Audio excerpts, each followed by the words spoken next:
तो black panther Wakanda का राजा है, वही स्पाइडरमैन एक हाई स्कूल में पढ़ने वाला छोटा बच्चा है, जो कि इन दोनों सुपर हीरोज की पावर्स लगभग सिमिलर है। तो इसलिए आज की इस वीडियो में हम इन दोनों पावरफुल सुपर हीरोज का बैटल कंपैरिजन करने वाले हैं और ये फाइट हम 3 स्टेप में करने वाले हैं। तो सबसे पहले हम इन दोनों के ओरिजिन की बात कर लेते हैं। तो पीटर को एक दिन एक स्पाइडर काट लेता है और जिसके बाद पीटर के अंदर कई अलग तरह की एबिलिटी आ जाती है, जैसे कि स्पाइडी सेंसेस, वॉल क्राउलिंग और जैसे। तो ब्लैक पैंथर के ओरिजिन की बात करें तो कुछ साल पहले अफ्रीका के एक छोटे से जगह में मिलियन गिरता है, जिसको नाम दिया जाता है वाइब्रेनियम। जिसको पाने के लिए कुछ लोगों में फाइट भी होता है और उसी में से एक वॉरियर वाइब्रेनियम से बने हर सिर्फ हब को ऑब्जर्व कर लेता है और जिसके बाद उसको सुपर ह्यूमन की एबिलिटी मिल जाती है, जो कि वकांडा का पहला राजा बनता है और टचाला के फादर के बाद टचाला बनता है एमसीयू का ब्लैक पैंथर। तो अगर स्पाइडरमैन की पावर्स की बात करें, super human strength, durability, agility, speed और एवेब सूट भी कर सकता है। सिविल वॉर मूवी में स्पाइडरमैन अपने पावरफुल स्ट्रेंथ की वजह से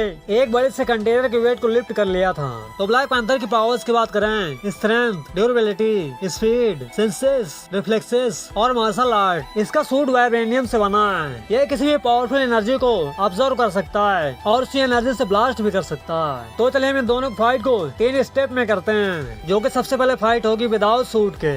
तो विदाउट सूट के पीटर पार्कर के पास है super human strength, durability, spider senses, super reflexes. वही ब्लैक पैंथर के पास है martial art, quick reflexes, enhance strength. तो अगर जब भी ये दोनों फाइट करते हैं तो स्पाइडरमैन अपने स्पाइडर सेंस से ब्लैक पैंथर के फाइटिंग स्किल को सेंस कर लेगा, जिसकी वजह से स्पाइडरमैन उसको हरा सकता है। और जब ये फाइट सूट्स के साथ होता है तो स्पाइडरमैन का सूट फुली तरीके से ऑटोमेटेड है और इसमें एआई भी इंस्टॉल्ड है और एक वेब सूट भी कर सकता है। और वहीं ब्लैक पैंथर का सूट बुलेट प्रूफ है और अगर जब किसी वजह से ब्लैक पैंथर का हेलमेट उसके सिर से निकल जाए तो उस टाइम उसके फेस पर अटैक किया जा सकता है। तो अगर बात करें आयरन मैन सूट और ब्लैक पैंथर के पूरे फुल सूट में, और ब्लैक पैंथर का सूट जो वाइब्रेनियम से बना है और वही स्पाइडरमैन का ये सूट भी सिचुएशन के हिसाब से काम करता है। तो जैसे कि ब्लैक पैंथर का सूट किसी भी एनर्जी को ऑब्जर्व कर सकता है, तो स्पाइडरमैन जब ब्लैक पैंथर के ऊपर अटैक करता है तो फिर ब्लैक पैंथर उसके एनर्जी को ऑब्जर्व कर लेगा।